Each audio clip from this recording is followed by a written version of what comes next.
Designing a main character for a strategy RPG can be a very difficult balancing act.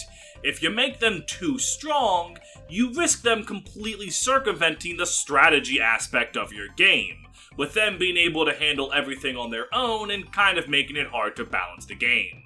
On the other hand, if you make them too weak, they're not going to be that much fun to use, which might feed into the strategy aspect of your game very well, but if the main character isn't good, players are going to have a sour taste in their mouth, regardless of if it's good design or not. Fire Emblem is really wonky in how they handle this. Sometimes their main characters are broken forces of nature, other times they're actual poop from a butt, and sometimes they manage to get it just right. It fluctuates wildly throughout the series' history. And today, I want to examine how the lords have evolved and changed in regards to how they perform as a unit. So I'm going to be going through every game in the series and looking at how they choose to handle the main characters. Now, the only thing I'm going to note is for the first 3 episodes of this series, I haven't talked about reclassing. Because if you're watching a video about Swords Masters, why am I talking about Pegasus Knight Ryoma? But here, I'm actually going to talk about it for the Tacticians later in the series, because the fact that they can reclass into anything is genuinely one of their design philosophies, so I feel like it should be mentioned here. And don't forget to like and comment on the video and subscribe to the channel, or else you can pick a lord. Marth, Ike, Edelgard, Buddha, none of them will be able to save you from what I'm going to do to you. There is no meme. This is just a threat. Starting off the series with NES Pantsless Marth, he's actually a very solid main unit to use. His base stats are good, his growth rates are good, and his weapon is good. Swords are really good in FE1, having consistently good accuracy and damage, and buyable 11 swords for pretty good ranged combat. But on top of what makes swords good in the game, he has a few quirks to himself. First of all, the rapier is a personal weapon for him, having its signature triple damage against knights and armors. And this is incredibly important because Arcanea loves their knights and armors. They are everywhere, so Marth is always doing huge damage to a lot of enemies. On top of that, the Mercurius, what would normally be considered the ultimate sword for your other sword units, is a proof to Marth for some reason, and he's the only one capable of wielding its massive damage. And it has this weird quirk that's not exactly good, but it's interesting, so I'm going to talk about it.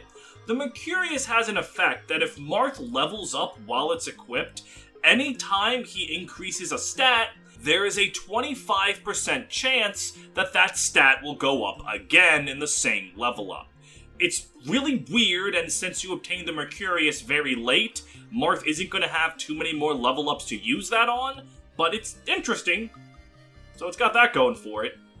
And on top of that, he does get the Falchion, the ultimate sword that, while not technically required to beat the game, is kind of required to beat the game because defeating Medeus without it is very annoying.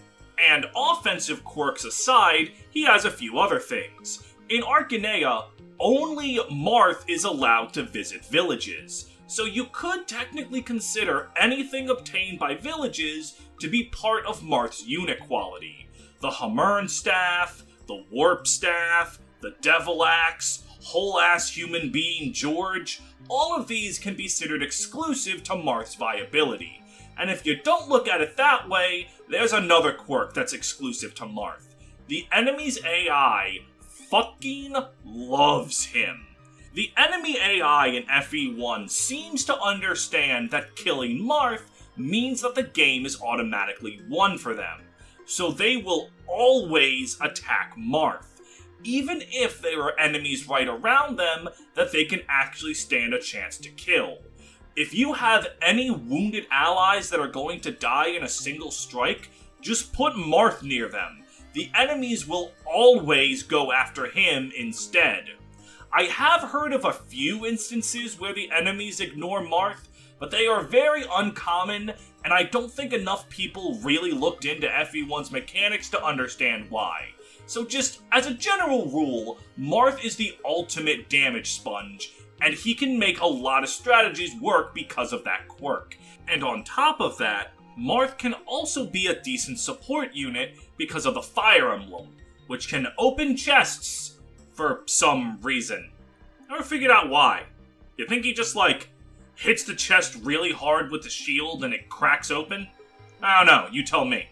He's a very solid unit, but he isn't exactly broken.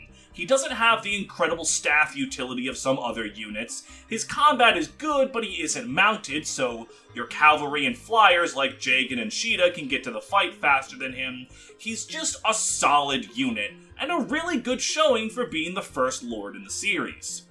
Moving on to Fire Emblem Gaiden, Alm is just as solid as Marth is, but he's admittedly a lot less interesting to talk about. There's no gameplay quirks, no unique things about Alm really. He's just a solid bunch of stats who can take care of enemies in the early game, take care of enemies in the mid game, and take care of them in the late game. He just kinda does the same thing from when you get him to when you see the credits. Nothing wrong with that, but it just leaves a video like this with not much to talk about. I guess he kind of struggles a little bit in Act 3 until you get the Royal Sword, but it's not really enough of a struggle, quote-unquote, to justify saying he's not one of the stronger units in the game. But hey, sometimes all you need in life is to just be a bundle of stats, and Alm is a really good bundle of stats. Moving on to Fire Emblem Gaiden's other lord, Celica is very powerful as well, though perhaps not to the degree of Alm. She comes in with good offensive stats and good magic. As she levels up, she'll do good damage. Her only real weakness is her very flimsy HP stat. Its base isn't that good, and its growth rate isn't anything to write home about either. And since spells in Fire Emblem 2 cost HP to wield, it is very likely that Celica can put herself in a lot of danger just by casting magic, so the player does need to be mindful of that. But that's more so a minor weakness, and not a genuine problem, as Celica will contribute greatly on her route, and is again, a really solid unit. The lords in Fire Emblem Gaiden might not have anything interesting to say about them, but they do the job, and that's all you want them to do. Honestly, respect to them. Marth in Fire Emblem 3, in both books of it, is about the same as he was in FE1. A solid unit with solid stats and some weapons that can make him do really good damage from start to end. He does lose some of his quirks though. In Fire Emblem 3, the enemies are not nearly as thirsty for a schlong, so they'll actually attack other units if it's logical for them to do so. And on top of that, the Mercurius is no longer a personal weapon for him. So he's not exactly going to be your strongest sword unit when you can just hand Ogma or Navarre the Mercurius. But still, he's a solid unit, your only way to visit villages. He's still good. He just lost some of the weirder aspects to his unit in the transition to the Super Nintendo. The only new quirk to Marth in the Super Nintendo isn't really unique to him, it's just a game that added support bonuses. So he and Sheeta get 10% hit, avoid, and critical just for being near each other. And Catria gets 10% hit, crit, and avoid from Marth, but he doesn't get 10% from her, because of her unrequited love for him. So that's a neat bit of characterization in his unit quality. But again, that's not really a Marth thing, that's just something FE3 did. Still a really solid unit, though. Girl is interested in me, and I'm not going to ignore it. I want you. You want me to what? Forgot what you're gonna say. Happens to me all the time. Well, I'm off. Alright, that's enough of those lords with good stats and balanced gameplay. It's motherfucking Sigurd time. This dude is absolutely cracked. He has incredible base stats, incredible growth rates, gets given an infinitely repairable silver sword on the prologue, and is a mounted unit in a game with notoriously huge maps and only seas conditions as the victory requirement. This man is incredible, and is still to this day considered to be the best unit in the entire franchise. There is almost nothing and the first generation of genealogy of the Holy War that he can't handle. He is exactly as good as everyone always says he is. So you might be thinking to yourself, well, that's a problem then. He's way too strong. But you see, that's kind of the point. Something I love about FE4 is that it is willing to throw away game balance for storytelling. Sigurd has holy blood running through his veins, and a big part of FE4's story is about the importance of that, and Sigurd living up to his legacy. The game doesn't just tell you, hey, holy-blooded people are strong. You feel it. Units like Sigurd, Quan, and Lyn are monsters on the battlefield, and you feel that part of the story. It doesn't just have to get exposition dumped to you. And while for Sigurd specifically this doesn't matter that much for his character, there's someone right after him that this aspect of Sigurd matters a lot for. If you've ever heard how much people gas up Sigurd and think he can't possibly be that good, he is. He definitely is. So please, if you ever play FE4, do not be afraid to use him. He cannot do you wrong at all. Moving on to his son, Seliph, FE4's other lord, is really interesting in how he's designed. While he'll inherit Sigurd's silver sword unless you sold it off of him for some reason, his combat is not nearly as dominant as his father's at first. While he's still a competent frontline unit, he doesn't have a mount, and his stats are just lower compared to where Sigurd's were at the start of his journey. But the thing about Seliph is that plays into his character. He feels very afraid that he can't live up to his father's legacy, and rather than just telling you that, they make you feel it. When you use Seliph, you notice how he's not as good as Sigurd. But as the game goes on, Seliph will naturally reach his father's peak. He'll start killing things and getting experience. His incredible growth rates will kick in and make him more powerful. He'll promote and get his mount. All of this will have him end up even stronger than Sigurd was. If you compare a full power Sigurd and a full power Seliph, Seliph will always win. It is the gameplay teaching you that Seliph is worthy of his father's legacy, and in a lot of ways, he surpasses it. And that's a really big deal. FE4 is not afraid to do the dumbest things as a strategy game to make it one of the best as a role-playing game. And I think that's really cool in how it designs its lords. Seliph is great. You gotta use him anyway, but you just gotta stick with him until he can carry your army just as well as Sigurd could. It is an amazing design philosophy, in my opinion.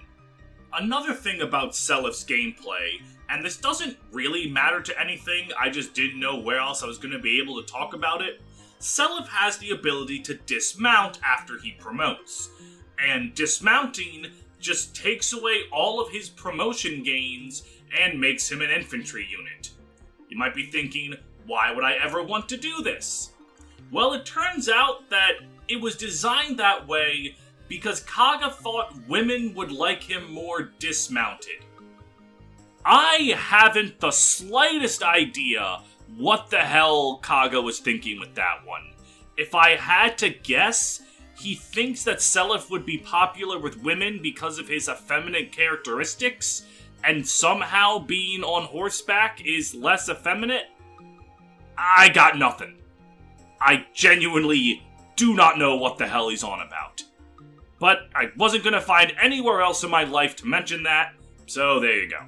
I know that Leif isn't a lord in FE4, but I'm going to include him here simply because I don't know where else I would put his prince class on any of these videos, and in Fire Emblem Engage, a lot of Emblem Leif's shit is about him being a Master Knight, which he can't even be in the game where he's a lord.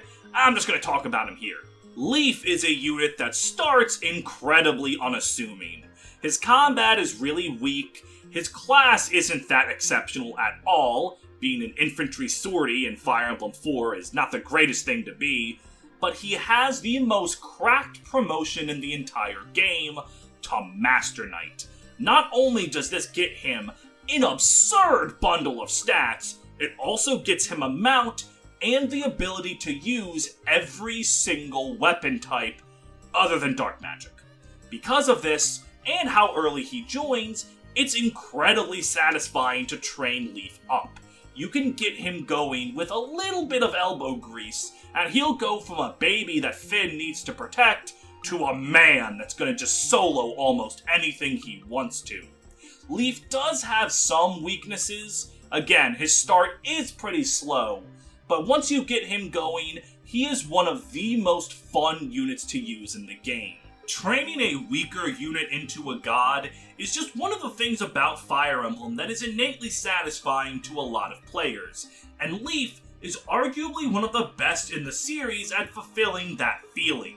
Once you see those numbers go up on the promotion screen to Master Knight and let him go off into the world, you do not feel the same. It changes you, and it makes you wish every promotion could be that good.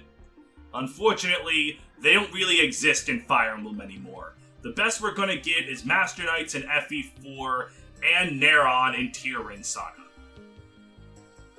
God, I miss Tear Ring Saga. Moving on to Fire Emblem 5 Leif, he is a lot weaker. This is because timeline-wise, all of FE5 takes place when Leif is still in his relatively weak Prince class, so they couldn't actually let him be a Master Knight, because that would just break continuity. So, what's that then? He's just not good? Well, not so. Leif is one of those lords that's actually pretty good, but only because of the mechanics of the game he's in. For starters, he does not worry about Thracia's fatigue mechanic, which for those of you that don't know, if you use a unit too much, they will be unavailable for a following chapter because they have to rest. So this can make overusing your best units a problem because you might not have them when you need them the most. Leif does not have this problem. He is available for every map in the game, and he is the only unit that can do that. Leif might not be your strongest unit, but he's the only one in the game that you know for a fact will always be there. So he makes a very good recipient of stat boosters, and you can always plan around his combat, which is a good thing for him.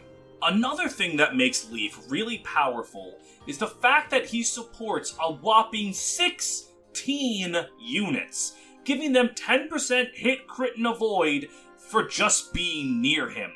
If you give him Pern's Kingmaker, he can also just have the Charm skill, making him a very solid support unit. All in all, while Leif is not the most powerful character in the game, his support quirks are actually very useful. So it goes to show that you can design a lord around not being good at combat and still give them something useful to do. I really like how all three of the You Draw lords are designed. I feel like between FE4 and 5 they serve two wildly different purposes, but they all support that purpose really well. Alright, so I have some bad news. You notice how all of the lords I've talked about thus far have been good and, enjoyable to use for one reason or another? Well, now it's time for Roy. Now, if you've heard anything about Roy, it's that he sucks and is the worst lord in the series. Now, let me, a big FE6 fan, tell you they're completely correct. If Sigurd is everything he's hyped up to be, Roy is everything he's hyped down to be. His character is of a similar idea for Seliph. Roy is not exactly combat ready. He's only forced into the role because his father, Eliwood, is sick. So yeah, he's not going to start out very strong. That's fine, the hero's journey, growing in strength, blah blah blah blah blah. The problem is Roy doesn't grow. Now, don't get me wrong, his growth rates actually aren't that bad. And on top of that, his base stats are serviceable. But the problem is his late promotion is abysmal.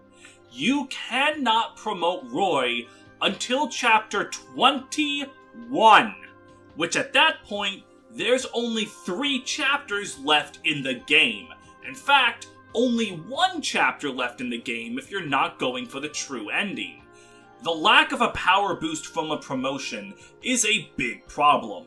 It means his movement is stuck at 5, and in a game where every map is a siege map, that's a problem. He's also an infantry-locked sword unit, which is a big problem for the Game Boy Advance games, because they really like giving enemies lances, and swords do not have any reliable 2-range options. So Roy is going to struggle a lot.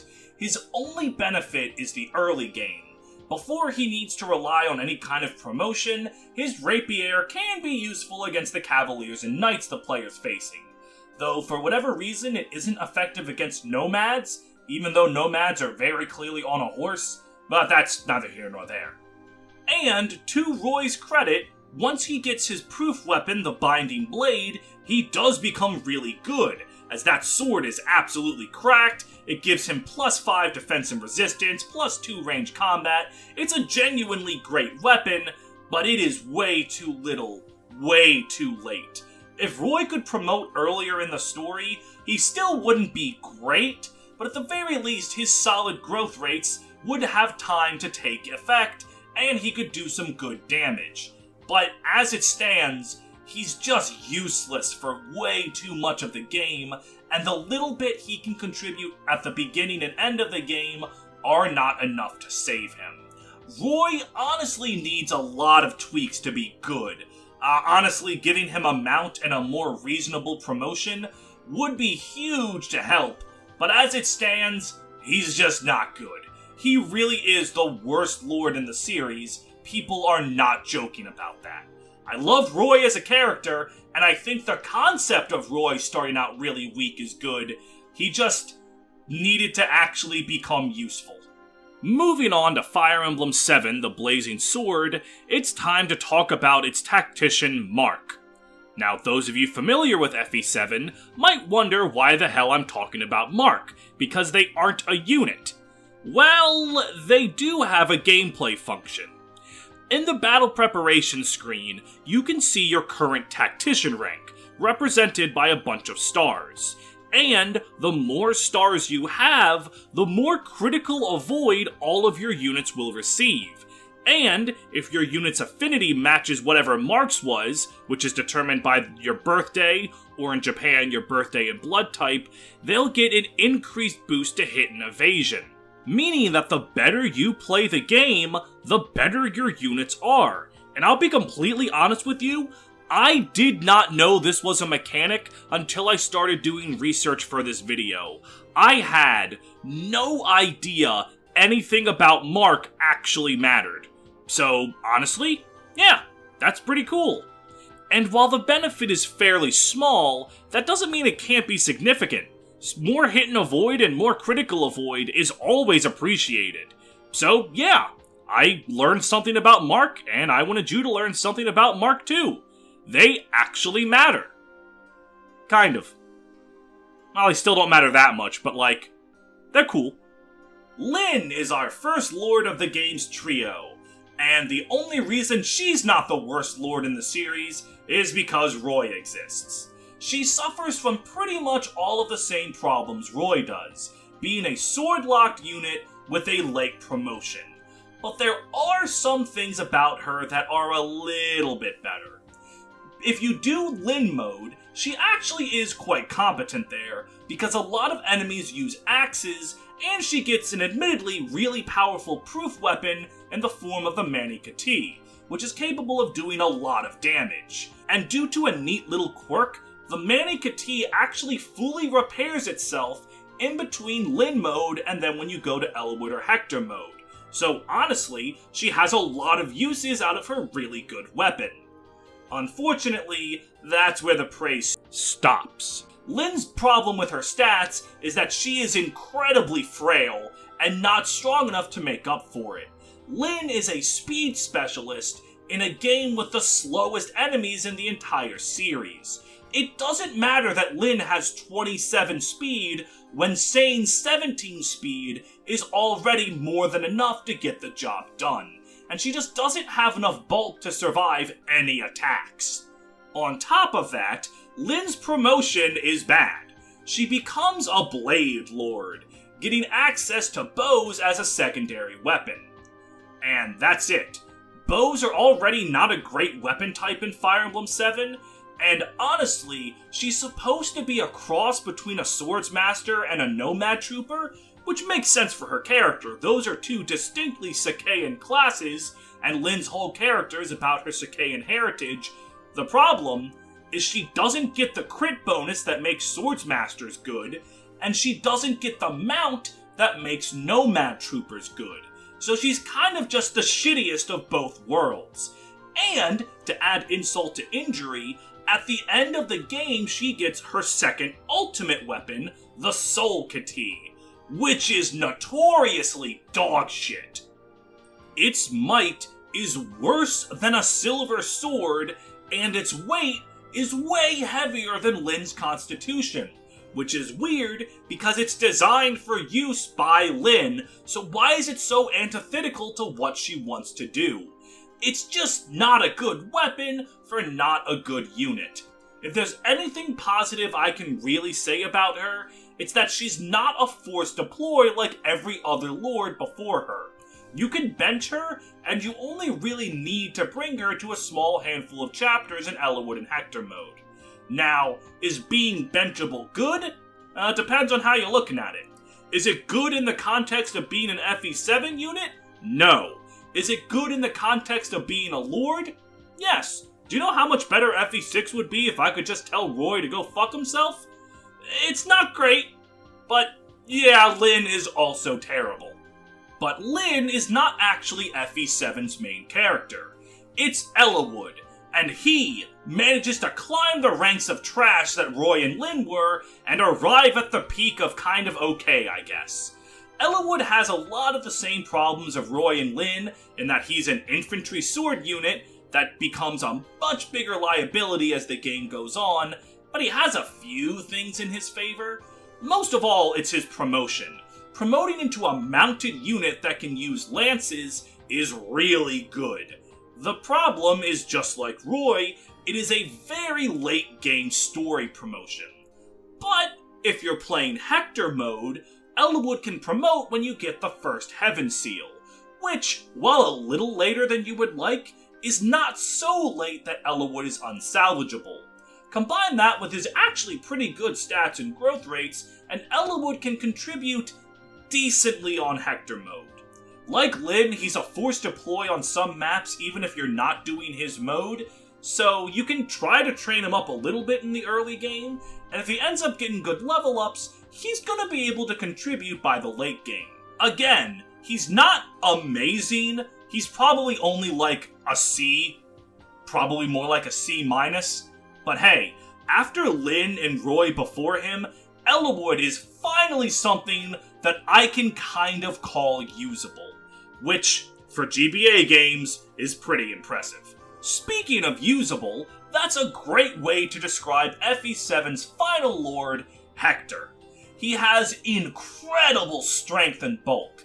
In the early game, he is capable of tanking and damaging units better than almost anyone, and his personal weapon, the Wolf Bale, is insane. Having a rapier's armor and cavalry effectiveness on an axe is really good, especially on a defensive axe unit like Hector. His early game contributions are fantastic, but he does start to have problems as the game goes on. Much like Eliwood, if you're playing his mode, his late game story promotion is just detrimental. It comes way too late for him to really take advantage of it. Though not as bad as Roy, but few are. On top of that, his movement is terrible. While he starts with 5 move like any other infantry unit, he's the only unit in the game that gets no movement when he promotes. In fact, I think he's the only unit in the series that doesn't get any movement when he promotes, which means he's going to be lagging behind your army, and due to his incredibly massive constitution, it can be pretty hard to ferry him around. But Hector has a very high contrast between efficient play and casual play. Efficient players are going to leave him behind because of his bad move. but if you're playing casually and don't mind waiting for him, he's going to be a really solid unit, with incredible damage and incredible bulk from start to finish. So again, while he's not exactly one of the best lords in the series by any means, he is still really solid. I honestly don't know why half the Alib lords are terrible and the other half are just okay, but they really designed them weirdly. I don't get it, but hey, maybe Sacred Stones is better, right? Well, in Sacred Stones, lords got a new quirk. They can access the convoy at any time they want, which is something no other lord could do up until this point. That's a very useful aspect to them. Being able to not worry about where your items are and able to change that on the fly is really useful, and it's something that both Eirika and Ephraim have that gives them use outside of just combat. But as for their combat, alright, if you've watched this channel before, you know that Eirika is my favorite lord in the series. But she's still an infantry sword unit, until she promotes, in the GBA games. And just like with Roy, Lyn, and Eliwood, that's a problem. So am I gonna stand here and find a way to let my Eirika bias look you dead in the eyes and say that she's not as trash as all the others before her?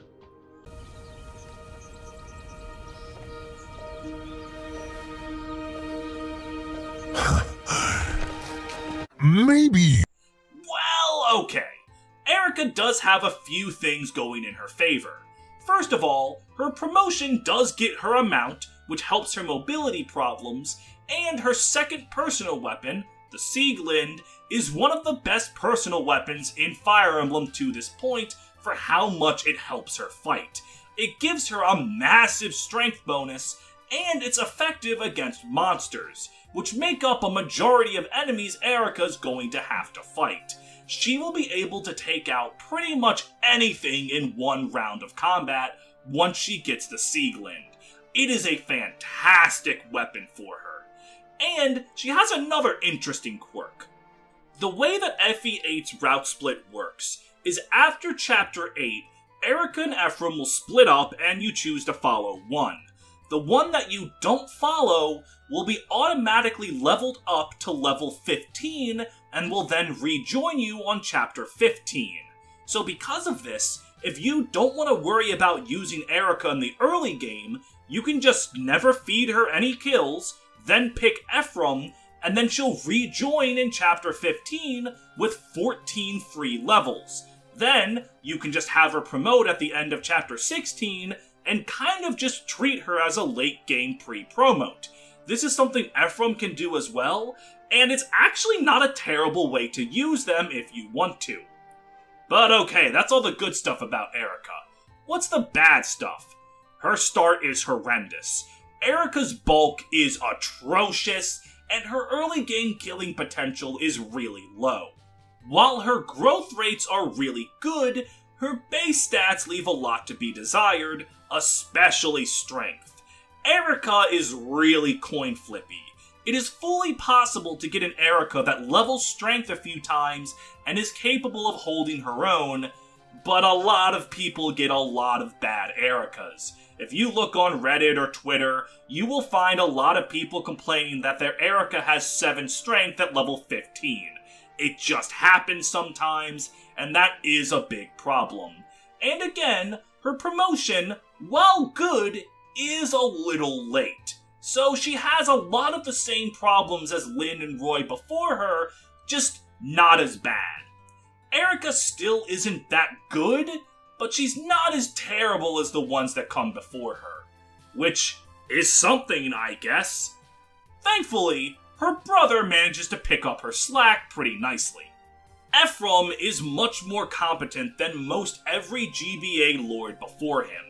He has great bases, great growths, and his weapon type is not shit. It's a lance, which is a very solid weapon to have in the GBA games because of their access to consistent 2-range attacks. Seriously, you have the javelin, the short spear, and the spear. They give it so many options. While there are still a lot of things to Eirika's detriment that are also to Ephraim's detriment, because of his better stats and weapon type, he doesn't care about them nearly as much, so he can be a very solid unit from the time you get him to the time the credits roll. But he does have a unique problem that Lords kind of don't have: his availability.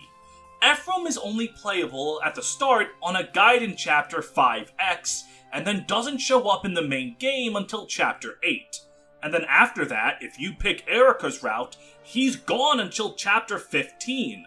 So he's just not there for potentially over 2/3 of the game, which for a Lord is really bad. Honestly, even with that, he's still the best Lord of the GBA games. Granted, that's not saying that much, but he's the first one that actually feels competent from start to end without being too broken. A real Fire Emblem 3 Marth kind of unit, which, seriously, there's nothing wrong with that. Though I do really wonder why they made Game Boy Advance Lords so shitty. Like, they were doing so good for the first 5 games, and then they just decided not to. Ah well, surely Tellius will be better for us. Alright, there's no way to get around this. Path of Radiance Ike is competing with Lyn, Roy, and a Lord we'll get to later as the absolute most dogshit Lord in the series. He's not quite as bad as Roy, he might be as bad as Lyn. Oh, but I hear you say, that can't be true. I used my Ike, and I managed to do really good with him. Okay, well how did your Ike do good? Was it because you gave him the Angelic Robe from Chapter 1? The Occult Scroll? A lot of bonus experience and stat boosters? Okay, imagine if you gave those to anyone else. Ike is just not good, mostly because of his class and weapon. Swords are notoriously really bad in this era of Fire Emblem, but they're really bad in Path of Radiance. It loves to throw lances at you, and swords are always at a disadvantage because of that. And furthermore, Tellius is one of the most mount-dominant games since you draw. So Ike not having a mount means he cannot position as well as all of your other great units like Marcia or Titania. He can't keep up with them, his gameplay is not good enough to contribute as much as theirs, he's just always doing worse than everyone else. The only thing Ike has going for him is the Ragnall is a broken weapon. The problem is he doesn't get that until there are only 2 chapters left in the game, just like Roy and the Binding Blade. There are a few things in Ike's favor. His story promotion is the first time in the series that one of them doesn't fucking suck, happening at the end of Chapter 17, which is a little later than you would like, but not egregiously late at all. And, on top of that, Path of Radiance is probably the easiest game in the series, both in actual game difficulty, but also the easiest to make a bad unit good. With its scrolls and its bonus experience, it is very easy to help anyone catch up in this game. So yeah, Ike can be good, but he requires a lot of resources and investment that are much better spent elsewhere. He is just a liability more times than he isn't. Moving on to Radiant Dawn, Micaiah is actually pretty good, though she has an interesting career arc. At the start of the game, she is a massive magical nuke. Not only is her base magic really high, but her personal tome is Thani, which is essentially a rapier in magic form.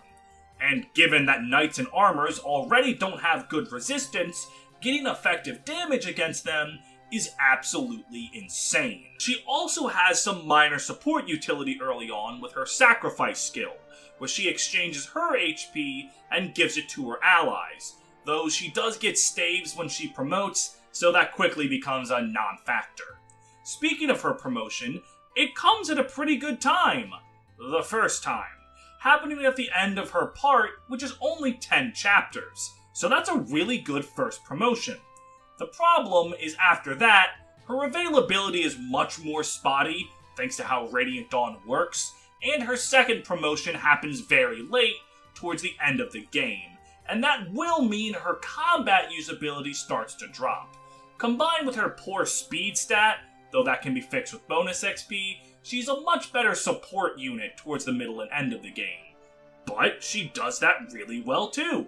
So honestly, she's a solid unit. She may not be one of the best in the game or anything, but she transitions from combat nuke to support queen very well. And though sacrifice isn't useful beyond part 1, it is very neat to have a mechanic tied to story reasons again. You haven't really had that since all the way back in Yggdrasil, so that's cool. If you want a pro Steve tip, when you're playing part 1, if a unit's injured, what you do is you use sacrifice with Micaiah, and then heal Micaiah with Laura, to get a bunch of experience that you wouldn't get otherwise, especially if you give the Paragon Scroll to Micaiah. It's just free money that makes everything take 10 times longer, but the level ups. Think about the level ups. It's free real estate. Alright, for how bad Ike was in Path of Radiance, they gave him all the good steroids for Radiant Dawn. His base stats are much better, his weapons are much better now that wind edges are buyable fairly frequently and easily, his promotion is better, he gets the Ragnall for way more maps. Ike is absolutely fantastic in Radiant Dawn, capable of destroying armies by himself from the time you get him to the end of Radiant Dawn. So yeah, this is Ike's time to shine. The only reason he's not on the same tier as Sigurd is because he suffers from availability problems. Technically speaking, Radiant Dawn availability is weird, and it takes a PhD in physics to understand. And on top of that, Ike has the ability to do dumb bullshit. By equipping a hammer, he can actually kill the Black Knight really easily, and to be frank, it is way funnier to do that than to kill him with the Ragnall as the game intended. That doesn't actually help him as a unit at all, but it's funny. And if you're wondering where Alencia is, whether or not she counts as a lord has been hotly debated for years. On the one hand, she is kind of the main character of Part 2, but on the other hand, Part 2 has 3 main characters at any time, and Alencia is never featured in any art or anything depicting the lords as a group, while Ike and Micaiah are. Well, it's weird. I'm gonna say she fits in a Pegasus Knight video, but if you want to bitch in the comments that Alencia should be in this video, you're not entirely unjustified. You are a main character, but we do not grant you the rank of Lord. This is outrageous! It's unfair! Sit down, Pegasus Knight. Alright, Radiant Dawn gave us lords that were actually competent units. That can't go on for that long. We're moving on to Shadow Dragon Marth, who has a whole slew of problems, and is that 4th lord I was talking about as being in contention for worst in the series. He's lost pretty much every advantage he's had before, because enemies in Shadow Dragon are so much more ridiculously powerful that Marth struggles to keep up. Swords went from the best weapon type to the worst, as Shadow Dragon added the weapon triangle to the game, and it does Marth no favors with how many lances are in the late game. And Marth's stats, which were good before, are no longer capable of holding up. They did let him level up to 30, which is kind of nice, but it's not nearly enough to save him. Forged rapiers can kind of help a bit, but you're better off just doing that with the wing spear and letting Sheeta handle things. Marth just does not have the sauce to be helpful anymore in terms of combat. But he does still get the Fire Emblem, and he does still have the only means of accessing villages, but yeah, he's just not good. You try to baby him and protect him more than you try to use him. It's a damn shame, but Shadow Dragon High Difficulty is a very exclusive club, and Marth finds himself on the outside looking in. The only thing, in my opinion, that saves him from being true bottom barrel trash like Roy and Lyn is he does give support bonuses to units like Sheeta, and given how dangerous bosses and even just regular enemies are, giving her 10 hit and avoid is a godsend. So, yeah, Marth's contributions in Shadow Dragon are just being a wife guy. But honestly, have you seen his wife? She is practically the only reason why the higher difficulties are possible. Remember how I said Sigurd was arguably the greatest unit in the entire franchise? Well, moving on to FE12, Chris is one of the units that are in competition with him. Chris is one of the most important units in all of high difficulty New Mystery, with perfect availability and being one of the few units with stats that can actually keep up with the higher difficulties insane enemies. And due to how reclassing works, they can be very versatile in what they want to do, matching the stats and weapons needed for any particular map. In fact, it's not an understatement to say that Lunatic difficulty is probably impossible without Chris, and they can do things no other unit can. They're really good stats in a game that needs really good stats. However, there is one interesting quirk about them. You do not want to be a woman. This is because the Fighter, Knight, Berserker, and Warrior lines are all exclusive to the male Chris, because of how the class and reclassing works in the game. And these are incredibly useful, with Axe units being one of the few units that do enough damage to take care of these incredible enemies, and the Armored Knight being one of the few units that can tank a hit from the incredibly powerful enemies. And in exchange, female Chris getting access to the Pegasus Knight and Archer classes do not make up for the lack of Fighter and Knight.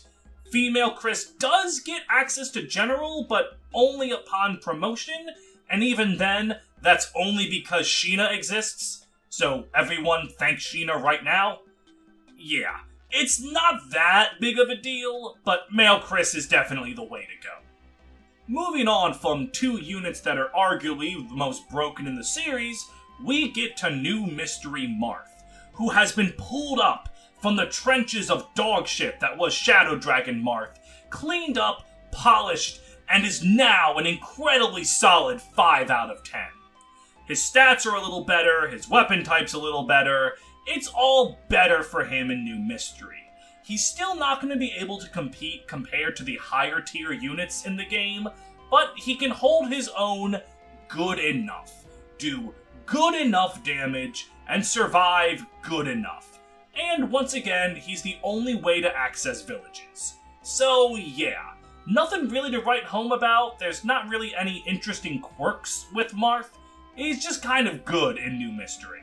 Which, honest to God, good in New Mystery is incredible for other games. Trust me, it is insanely hard to not be F-tier garbage in this game, so Marth deserves a medal for that.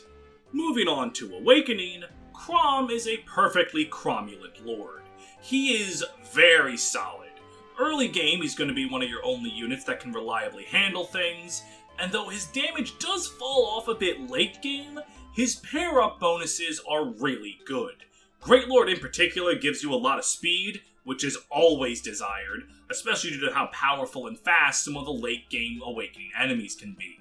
On top of that, he is the father to Lucina, so when you train him up, you're also training her up, and that is very useful.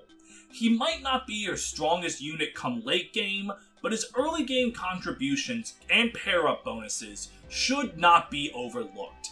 He's definitely one of the top tier units in Awakening, though if that's more so because of what he can do when paired up with the next unit we're going to talk about.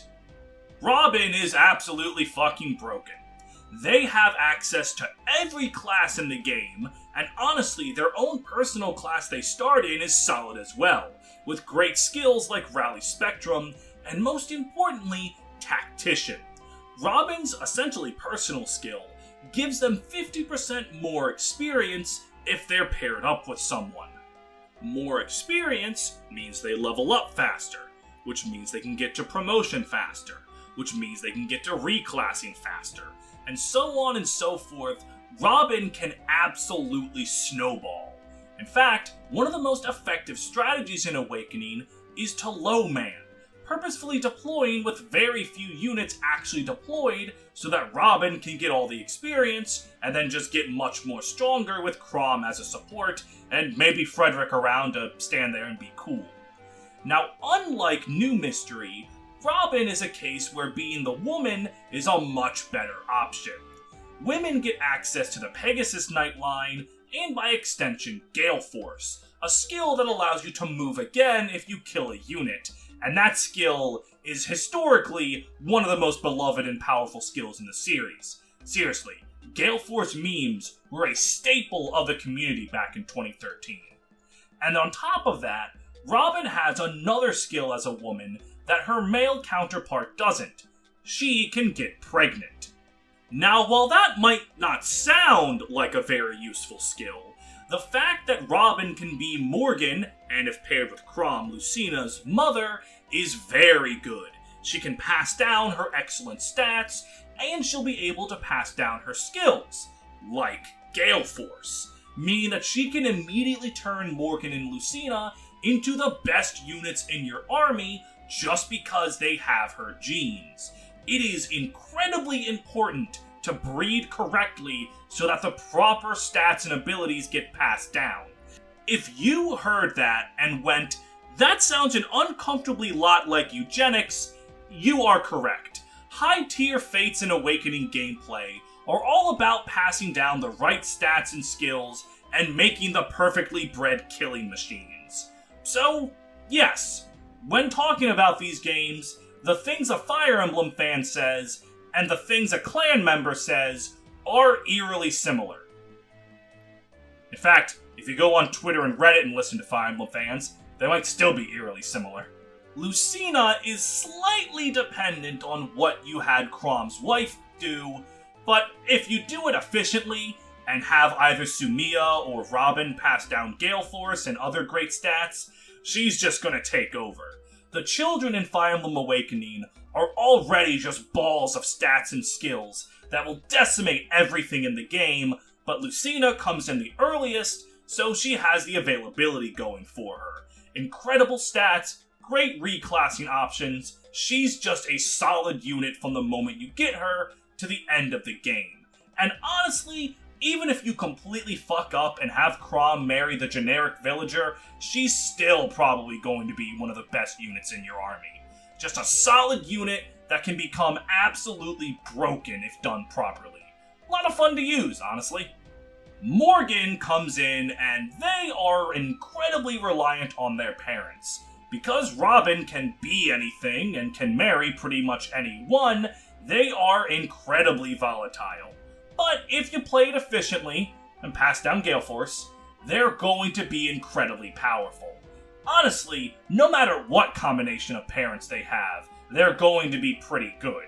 They join in really early, as soon as the future children unlock, you can get to Morgan's map, and their potential is through the roof.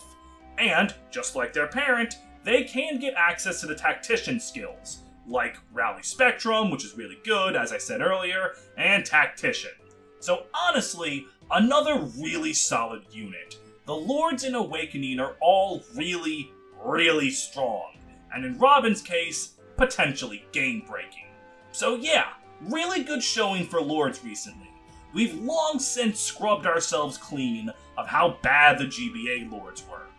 Of course, you could say that we've gone too far in the other direction, and now all the Lords and Tacticians are too good of units, but, that's not gonna stop anytime soon. Moving on to Fire Emblem Fates, it doesn't matter which of the 3 games you pick, Corrin is gonna be one of your best units. Really good stats, perfect availability, also has an EXP boosting skill just like Robin, they've got it made. Their personal weapon, the Yato, is really powerful and only gets more powerful as the game goes on. And on top of that, the Dragonstone that they can get is fantastic for the early game. While the speed penalty does mean they won't kill much of anything with it, the incredible bulk that it gives can be very useful for you on all routes. So it gives Corrin a real jack-of-all-trades nature. They can do a lot of damage, they can tank a lot of damage, they are very competent at what they do. And due to Fates not really having any gender-locked classes, the difference between male and female Corrin doesn't really exist. You have complete freedom to make them into whatever you want, and they're going to perform really well in whatever you want. Though that being said, it is still better for you to pick female Corrin if you want to play strategically. This isn't actually because of Corrin themselves, but male Corrin gets the servant Felicia at the start of the game, and Jacob much later, whereas it's reversed for female Corrin. And while the gendered Corrins don't have much difference between each other, Jacob blows Felicia out of the water. He is just outright much better than her, and honestly, reclassing him into a paladin is one of the best strategies you can have, and is really useful. So, even when there's no difference between them, women come out on top. Feminism win. Jacob win. Wait, who wins here? Moving on to Fire Emblem Echoes, Alm and Celica really didn't get much of a touch-up in the gameplay department. Granted, this was because they didn't really need one, but in all honesty, they come back and do the same thing.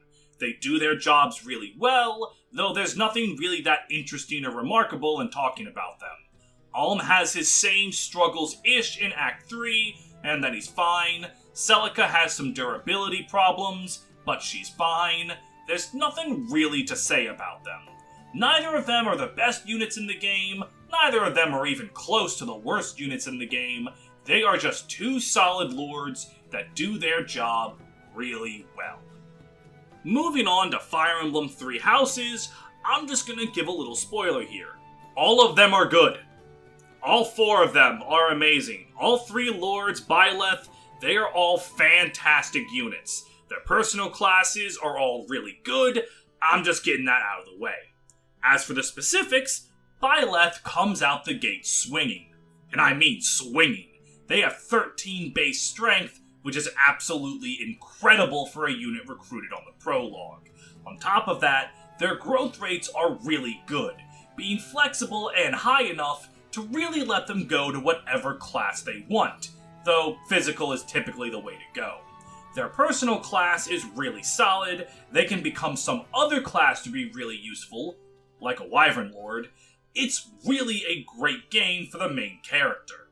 And on top of that, they have a personal skill that increases the EXP gain of themselves and adjacent allies, which, as I explained with Robin, is absolutely incredible. More experience is always good, especially in a game like Three Houses. They have no real weakness to speak of, they're just an incredible unit from start to finish. However, as I've said for all the previous main character / tacticians, you want to be the woman. Pegasus Knights are once again gender-locked, meaning that their skills, namely the powerful darting blow that gives +6 speed on combat, is exclusive to female Byleth, whereas the male-only classes give useful skills, like quick riposte, but not quite as useful as what a Pegasus Knight can give you. But if you're playing on New Game Plus, you can spend renown to get skills from your previous playthrough, and they don't care about gender. So if on one playthrough you're female Byleth and you get Darting Blow, you go to New Game Plus, you can give your male Byleth Darting Blow. Which is neat, but I have no idea how New Game Plus factors into unit discussion, so I'm just going to ignore it. The other reason to be a woman is you get Sylvain for free. As a joke, he completely ignores his recruitment requirements for non-Blue Houses players if you are a woman. So yeah. And that's cool, I guess. Moving on to Edelgard. Much like Byleth, she has a ridiculously high base strength, and with that massive damage, she's gonna do the best job at killing enemies of anyone in the Black Eagles for the start of the game.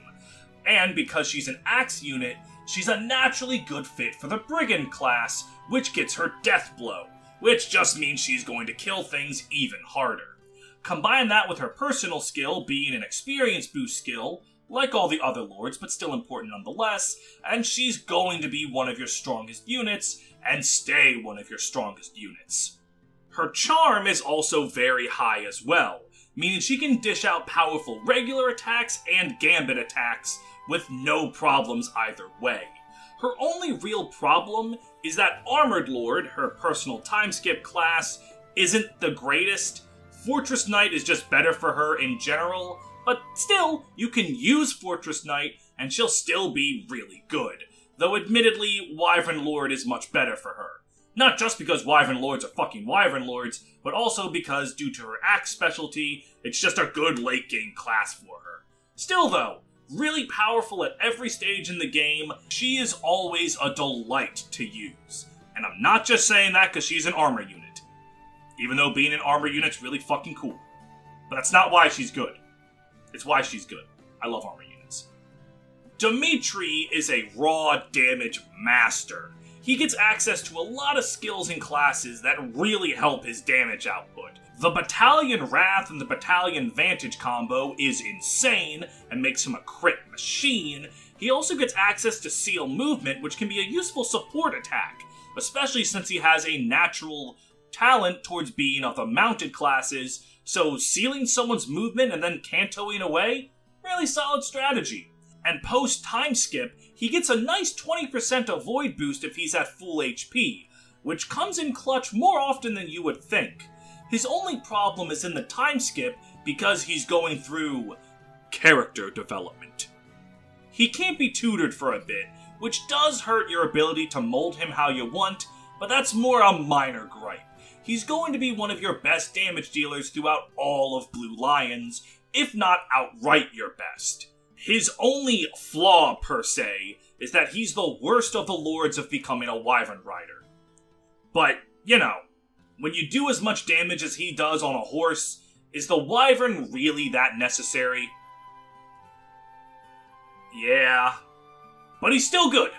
Finishing off Fire Emblem Three Houses with its fourth main character, Claude is incredibly powerful as well. His emphasis on archery means he can pelt foes from a safe distance, and he gets access to a lot of useful skills to help him do that.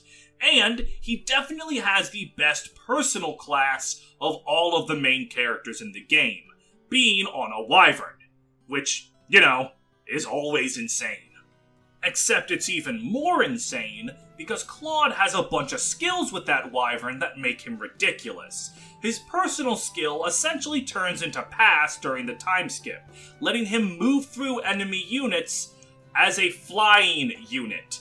He is able to position himself anywhere you want and attack enemies from like 5 spaces away because he's an archer. He is a positioning mastermind that more than makes up for the fact that his damage output is worse than Edelgard and Dimitri's, though not by that much. His crest also allows him to heal whenever he uses a combat art, which synergizes really well with the fact that bow units are almost always using combat arts, so he also manages to keep his health up a lot as well. He's a flying frontline fighter that can move wherever he wants, attack wherever he wants, and heal up while he's on the front lines without needing help from healers. He really is really good, and should definitely be considered one of the best units on Golden Deer, if not the best. And if you're wondering where Yuri is, I don't really think he counts as a lord. Like, yeah, I guess he's the main character of the DLC, but he's not really a lord when you actually get him in the main game. He has no unique class like the other lords. I'm just gonna say he's not one of them. He's cool, and you could definitely call him Fire Emblem Three Houses' 5th main character. I just don't see him at that. Again, much like Alencia, can be debated, I just don't think he passes the vibe check of a lord. After a long run of lords and main characters frankly being ridiculously powerful, Alear comes in and brings them back to a more manageable level of strength. Alear isn't the best unit in your army, they're far from the worst unit in your army, they're a solid support and decent combat unit. Their speed is their really best thing about them statistically. They'll be doubling, they might not be able to kill or tank reliably, but they'll always do good damage.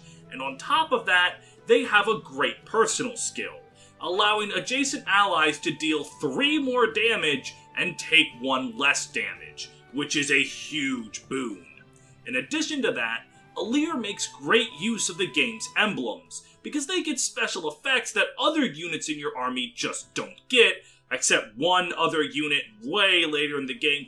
Basically, Alear is your only dragon unit, and that gives them emblem benefits. In my opinion, one of the best things to do with them is to give them Lucina. Lucina's emblem gives a skill that gives an avoid buff relative to your unit's support with that unit.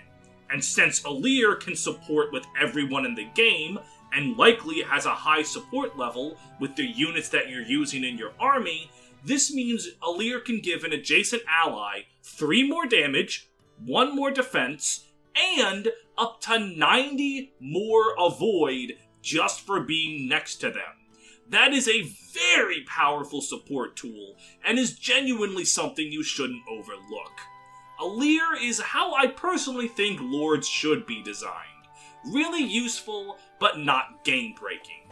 All in all, a really solid showing from Engage, in my opinion, and a solid way to close out the Lords thus far.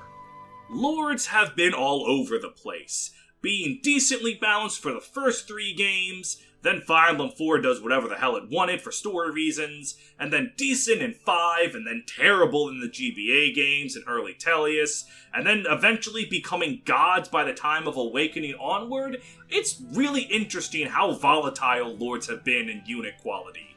Personally, I hope more Lords are built like Alear and Marth. Solid, but not game-breaking, and have some unique quirks that make them feel like main characters, but not in a way that makes them broken. Although, as long as we never get Roy ever again, I think I'll be happy with whatever the next Fire Emblem does.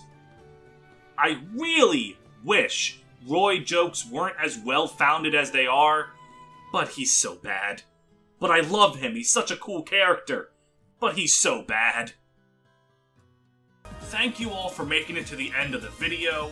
This is a long one, this is a series where every episode is long, so trust me, I really appreciate people that watch them all the way through. I have hit 10,000 subscribers since the last episode, and that's insane. I really should be cooking up a 10,000 subscriber special, but a lot of personal things in life have kind of put video making on a hold outside of the daily Let's Play episodes. So, sorry this took so long to come out, and I appreciate your patience. If you would like to support the channel, please consider joining my Patreon or subscribing to my Discord. You don't subscribe to a Discord, you join a Discord. Fuck it, I'm leaving that in. I greatly appreciate any help that you give, and you are always welcome in the Discord. We like to have a lot of fun there. My patrons include the likes of Adebayo Thompson, Alex Arliga, Amew is not beating the Tails allegations, Andrew Crockett, Bean Juice, Benz Again, Dr. McBackstab, Hell on Heelys, Despacito 2, Laura Machi, Lysevening Bolt, Marth War Criminal, Morga Lorgan, Plaid Arrow, played is pronounced like the pattern, Ranger Man Sam, Shen Lu, Viri the Artist, Yugirl Olwyn, Brentendo 11, Drew Hack, Fire Emblem Lord, Ginger, Gugu Gaga Cornelia Milkers 92, Inverse, Lev Maverick, Maple Knight, and Upscale Furry Trash. Thank you all for your continued support, and I'll see you on the next episode. Take care.